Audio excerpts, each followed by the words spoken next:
Jadi kiwari teh dari bahasa Sunda, artinya teh sekarang. Terus kan kita buat kiwari farmers. Farmers teh petani, jadi petani sekarang atau petani masa kini. Ya kan secara biaya kan kalau petik merah lebih mahal kan. Kalau abres mah kan langsung gitu ya. Dan dulu juga awalnya sekarung misalnya ya, yang atas merah, yang bawah hijau, bahkan ada batu dan lain-lain. Ya tapi udah pelan-pelan diedukasi bahwa kalau hijau mah rasa kopinya akan kurang enak gitu ya. Akhirnya pelan-pelan ya, karena ya tadi teh ada petani mah buat makan, makanya memang harus di-triggernya dengan contoh dan dengan oh ternyata ini juga menghasilkan gitu. Nah sekarang tuh kita lagi ngembangin kiwari instan coffee. Itu tuh jadi kopi bubuk instan yang larut di air tanpa ampas gitu. Nah, gitu.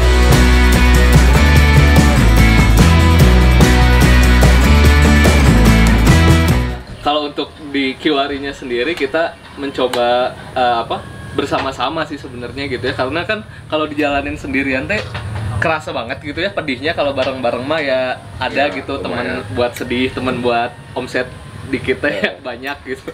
Jadi kita banyak ngelakuin kolaborasi nih saat pas pandemi itu, kayak misalkan kemarin sama Tritang, sama Kontras gitu ya, sama Kontras Kopi, Tritang to Kopi, dan banyak lainnya gitu ya. Nah pengennya emang nggak cuman saling ngebangun antar industri ini aja gitu ya. Justru kita tuh pengen saling tukar kolam nih, kolamnya Tritang tuh, kolamnya Kontras bisa ada di kita, pun sebaliknya kolam kita tuh bisa nyebar juga ke mereka. Karena ya di saat kayak gini mah kita nggak bisa ngandelin diri sendiri aja gitu. Kita harus bareng-bareng gitu, saling rangkul gitu, biar industri ini tetap jalan gitu, tetap bisa jalan. Itu kolaborasi. Terus kita juga ya, kalau tadi itu industri kopi, yang non kopinya kayak ke Imah Babaturan ya, kemarin ke Imah Babaturan, terus ke toko organik. Nah kita pivot dari kopi ke salah satunya ke kacang. Ada peanut butter kita ya, selai kacang. Ini awalnya sih karena saya belajar di Bumi Langit gitu ya, Bumi Langit Institute di Jogja.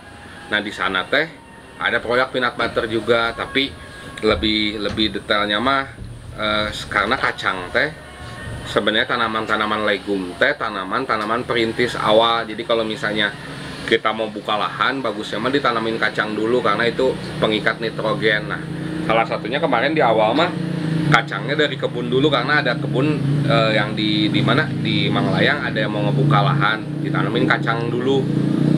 Nah kacangnya diolah jadi selai kacang, peanut butter.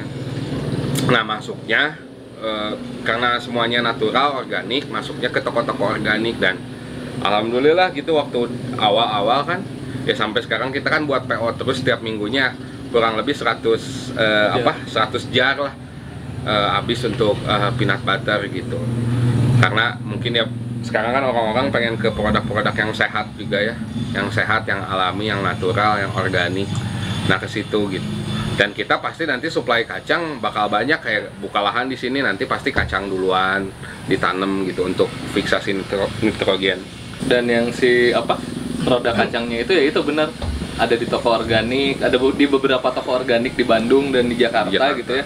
Terus kemarin juga kita kolaborasi sama warung Imah Babaturan di Taman Sari di Jalan Kebon Bibit gitu ya. Untuk peanut butternya sendiri, terus di Kontras kita ngadain pop up dengan tema yang bukan kopi tapi malahan selai kacang gitu. Dan itu membantu banget sih sebenarnya gitu ya. Di industri lain selain kopi pun ternyata kita masih bisa berjalan bersama-sama sih untuk tetap sustain di masa pandemi ini kayak gitu. Kita 4 bulan tutup loh pas awal ya. 4 bulan tutup, ini tutup, warung tutup. Kita miskin. anak-anak barista kan kita lokal semua, ada yang sampai nggak bisa beli garam. Akhirnya kita ya makan tabungan, makan aset ya, paling sembako lah. Ada yang jadi jualan peyem gitu anak-anaknya, ada yang kuli bangunan dan lain-lain yang ada aja gitu ya. Ya saya juga bakar baju gitu ya. Tapi yang benar yang ngebantunya tuh salah satunya ya si peanut butter ini gitu ya, karena Karena kalau ngandelin kopi kan semua orang berlomba-lomba menurunkan si harga kopinya gitu ya, dan sedangkan kita nggak bisa sebenarnya kayak gitu. Maksudnya nggak bisa jauh gitu gapnya. Makanya pivot ke peanut butter, dan di peanut butter di Bandung tuh belum ada banyak orang yang main di situ gitu, dan kita salah satu yang beruntung gitu bisa comeback dari peanut butter gitu kemarin tuh terus kurirnya juga kita pakai kurir mandiri. Jadi anak-anak yang dirumahkan jadi nganterin gitu, jadi flat ongkir se-Bandung tuh 10.000. Terus ada juga di awal mah karena lama banget kan ada Surabi di depan kan, ini juga istrinya kerja di sini, terus anaknya juga dirumahin. Akhirnya kita frozenin tuh Surabi. Terus ada yang bisa buat sambal, kita buat sambal, jualin gitu, kayak gitu KB dijual. Gitu. Sama ya itu refleksinya kalau buat saya mah meditasinya ya di kebun lagi gitu, yang asalnya cuman petani pencitraan gitu ya. Sekarang juga masih pencitraan sih. Cuman sekarang mah udah mau macul, udah mau ke kebun lah gitu. Intinya untuk main-main sama tanah gitu. Bisa dilihat lah dari warna kulitnya ya. Sudah mulai legam. Sudah mulai. Ya kalau dari awal tuh kita kan sebenarnya belajar gitu ya di pertanian ini, nggak expert banget juga gitu ya. Kita semuanya belajar gitu, nggak ada yang instan gitu, nggak ada yang kita bisa dan kita langsung turunin gitu. Makanya ini tuh emang butuh waktu gitu, butuh waktu untuk semuanya karena proses itu gitu ya. Nah di proses itu terjadi banyak banget nih feedback di awal-awal ke kita gitu ya, kayak misalkan green beans kita susah untuk dijual, roast bean kita kurang enak gitu ya, terus produk-produk kita berasa asing gitu ya di mata market yang ada di Bandung dan di Indonesia ini. Jadi kita banyak belajar di situ sebenarnya. Nah dari tahun ke tahunnya kita tetap memproduksi hal yang sama, cuman kualitasnya diperbaiki gitu dari tahun ke tahun tuh. Green beansnya kita olah lebih baik, di pertaniannya juga kita bertanam atau bertani lebih baik gitu ya, dan di proses hilirnya pun kita make sure buat match gitu sama sama market yang ada di Indonesia ini gitu, orangnya seperti apa sih sukanya dan lain-lain kayak gitu. Jadi yang kalau kerugian mah ya pasti ada ya, di setiap tahun juga pasti ada kerugian sebenarnya. Cuman kerugian ini kan kalau gimana kita menyikapinya aja sebenarnya ya, gimana cara kita buat ngerefleksiin diri bahwa kerugian ini tuh bukan sesuatu yang bentuknya nominal gitu. Justru kerugian ini tuh jadi pecutan atau jadi cambuk gitu buat kita, biar dari tahun atau hari ke harinya lebih baik lagi. Itu aja sih sebenarnya gitu ya. Karena kalau kita ngeratapin kerugian mah ya pasti sedih gitu ya, pasti terdampaknya dari segi mental juga, tapi ya hadapinnya mah caranya ya itu aja gitu, bounce back-nya ya lebih baik lagi dari hari ke harinya. Itu sih paling. Kalau saya refleksi mah ya ketika saya belajar permaculture ini sih, jadi kata guru saya di Bumi Langit kan, jangan memulai segala sesuatu karena uang. Beda sama Yuda ya. Karena itu teh awal dari bencana. Kenapa kita harus khawatir dengan uang yang udah diatur sama Tuhan kita masing-masing? Kenapa nggak fokus ke kebaikan aja? Jadi itu aja sih yang saya ini, jadi lebih ke internal diri saya. Terus tim juga kan, kemarin ada kayak Jaka juga kan ada berapa, sekarang juga kita kan sisa 2. Ternyata dalam yaitu permasalahannya dalam uang tadi gitu. Kalau misalnya mikirnya cuan pasti ada masalah gitu. Bukan berarti kita nggak boleh dagang, cuman ulah niatkan teh gara-gara eta hungkul gitu. Tapi ada sesuatu cerita, ada sesuatu yang kita lakukan untuk kebaikan gitu. Nah, yaitu yang mungkin yang berubah dari Kiwari sekarang pelan-pelan teh pengen ke sana gitu. Lebih nebar lagi kebaikan gitu. Meskipun secara cuan gitu, kayak saya sekarang ngegarap belakang gitu ya, belum ada secara cuan mah, karena niatannya udahlah memperbaiki tanah dulu gitu. Ini tanahnya kan asalnya kimia semua, banyak yang buang sampah dan lain-lain. Coba yuk pelan-pelan. Pada akhirnya nanti juga ketika kita memberi sesuatu untuk alam atau untuk lingkungan, pasti ada balasannya gitu.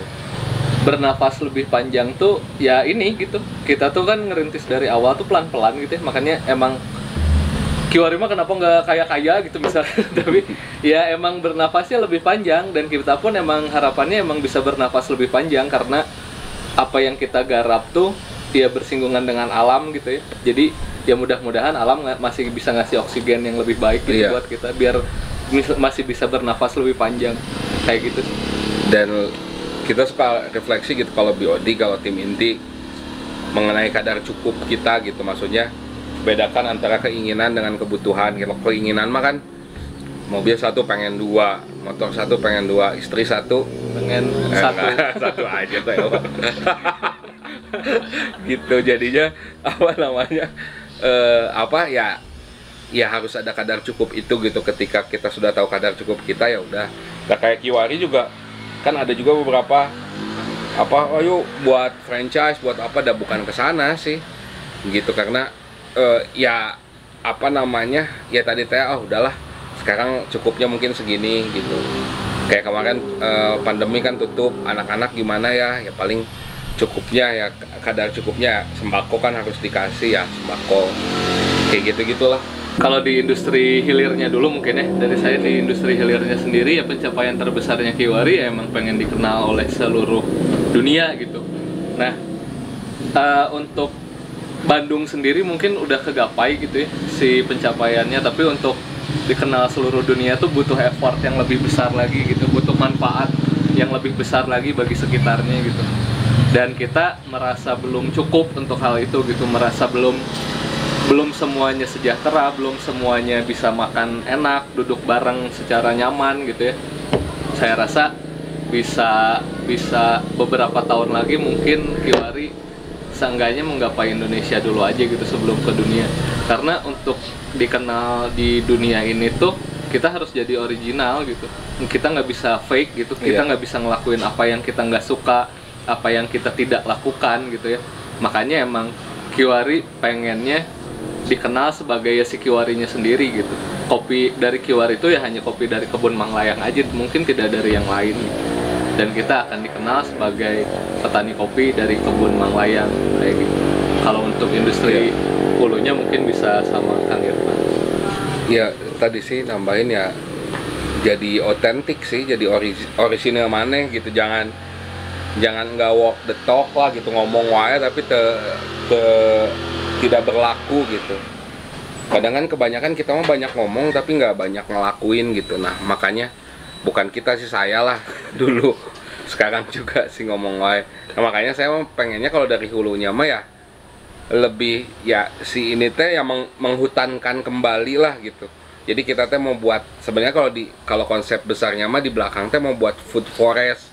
Jadi kayak hutan tapi kita bisa panen tuh dari situ tuh. Jadi biarkan alam yang bekerja gitu. Jadi apa namanya memang kelihatan aneh sih ya, gila naonan gitu. Bukan untuk produksi massal, tapi memang gimana kita kayak tadi pagi saya ngeliat tupai tiga udah ada tupai lagi, ada burung gitu ya. Kalau pagi-pagi kita suka ngeliatin observasi gimana, wah itu teh apa sesuatu nilai yang nggak bisa dinilai dengan cuan gitu. Kalau dari segi hulunya pengen di sini pengen menghutankan kembali, di kebun yang Manglayang pun sama gitu. Jangan sampai sekarang kita ngerusak hutan kita gitu yang udah benar-benar ekosistemnya bagus karena cuan tadi, karena industri tadi jadinya dirusak. Terus tambahannya mah harapannya mah ke depan mah ya pengen kita tuh lagi ngobrolin apa buka satu cabang tadi untuk mengenalkan Kiwari ini lebih lagi teh ke kota gitu, satu outlet besar ya, pengennya mah yang besar ya. Dan kita udah ada beberapa yang partner kita lah ngobrol gitu, ingin membantu. Tapi di sana teh kayak apa yang kita lakukan di kebun teh bisa terceritakan di sana gitu, nggak harus jauh-jauh ke sini. Tapi salah satunya itu dengan konsep tadi less waste dan lain-lain yang masih kita lakukan di sini teh diterapkan di kota. Nah itu PR-nya gitu, untuk tadi lebih dikenal dan lebih bermanfaat gitu ya. Dikenal teh bukan buat kita tapi si value ini teh, si kegilaan kita teh gitu ya.